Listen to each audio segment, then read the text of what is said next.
Hi guys, Kevin from KSG Photography here. I'm just about to head into this old graveyard here to do some test shots with my Godox AD360, compare it to my new AD200, and I'm also bringing one of my speedlights along. Big thing for me is actually to see how the AD200 compares against the 360 power wise, but also when you look at the portability of the AD200 with the power that it has, I want to see if this is the place where the speedlights are going to come to die. Hi guys, right, we have a Godox AD360, an AD200 and a Yongnuo 560 Mark III speedlight. Camera I'm firing off on is a Fujifilm X-Pro 2 fitted with a 56mm f1.2 lens.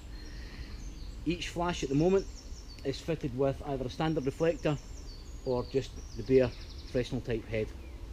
I'm going to measure the light at full power that's landing 10 feet away on my model Sylvia, measured by a Sekonic L758.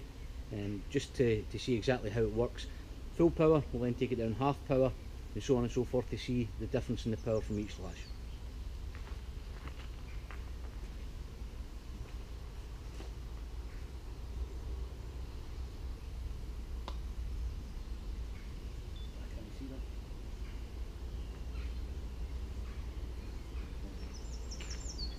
Okay, so first things first, don't look at your flash when you're triggering it because I'm seeing loads of wee white spots now.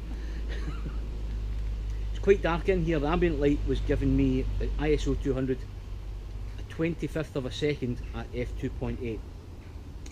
At full power, at full power, the AD360 is giving me 1/250th of a second, which I set to kill as much ambient light as I possibly could.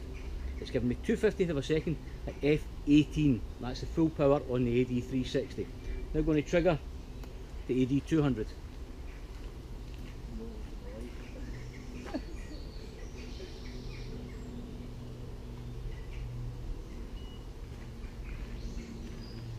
Now that's very interesting. It's a lower power flash, but it's giving me f20.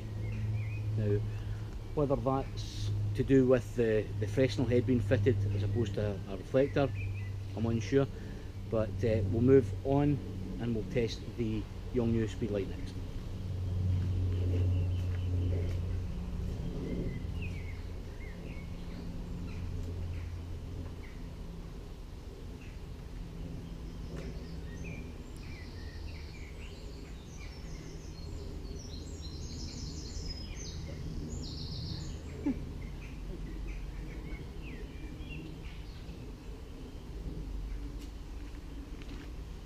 Now there we have 250 of a second at f9. Now because there's such a difference between the 360 and the 200, I'm going to run those again just to be 100% sure that I'm doing something wrong.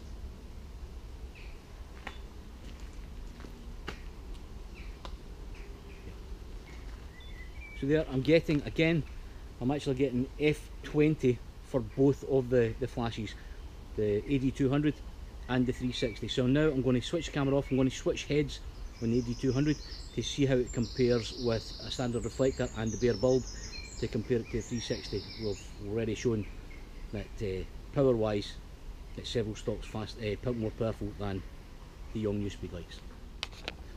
Okay guys, I've now switched the AD200 to the same standard reflector on as the AD360. I'm going to compare the two of them again at full power. Now that we've got the two of them light for light, I'm going to take them at full power, half power, quarter power and eighth power to see how each one of them compares.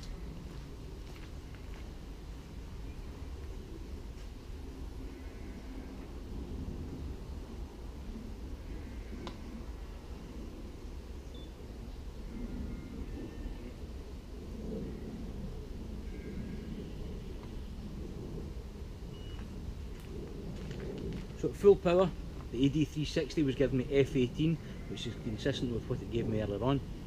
The AD200 is now giving me f16, so it's just a wee bit less powerful at full power with the diffuser head on it, so I'm guessing there might be something to do with there with the Fresnel head concentrating the beam of light a wee bit more. We'll now take them down to half power.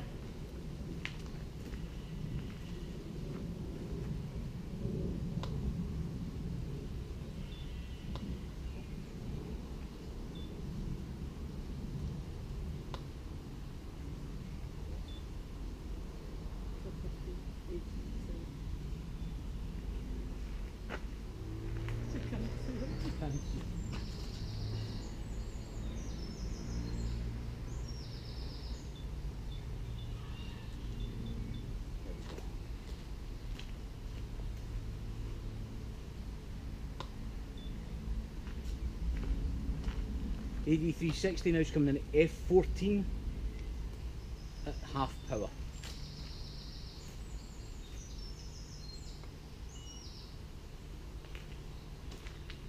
And the AD200 is coming in at F11. Again, these are the ISO 200, which is the base for the Fujifilm X Pro 2. We'll now take them down to quarter power. Yep.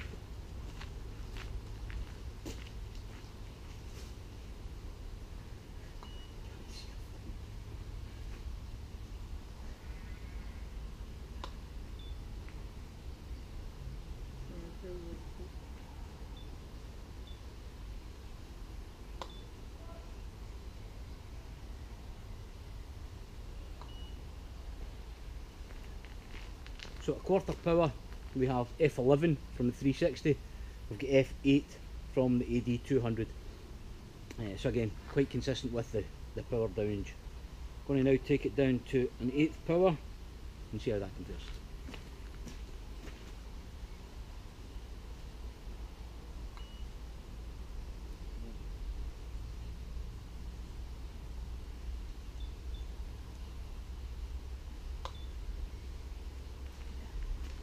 And there we go, exactly the same, down at 8th power, F8 with the 360, F5.6 with the AD200, and as you'll hear from there, when we're firing off at 8th power, the flash recycling time is practically instant with either of them.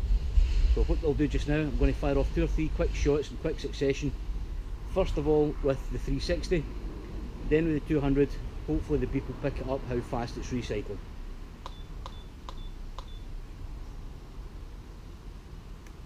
And now with the 200. Again, you know, in daylight we're firing off 8th of power, instant, almost instant. Taking it up to quarter power. It's just a wee bit slower, but it's still, you know, you're not going to be firing off that fast in most normal situations. Hope you find this to be a wee bit interesting, guys. Hopefully it can help some of you who are at the moment choosing between going for the AD360s or looking at the new 200s. For me, there's a place for both of them. They're both very, very valuable pieces of kit. If I need just that wee bit more power, the 360s there. But I think from what I've experienced the last few days shooting with it and the test that I've just conducted, for most of what I'm doing in terms of weddings, on location portraits, if I need the more power than a speedlite and the portability is there, you know, obviously there are going to be some times when a speedlite sitting in the hot shoe is your only option. When it comes to off-camera flash, I think the AD200 is probably going to be the first one I reach for, unless I need just that extra stop of power. As I say, hopefully it's been a wee bit useful for some of you. Any questions, pop them in the comments below. Please feel free to like, subscribe and share away. Thank you.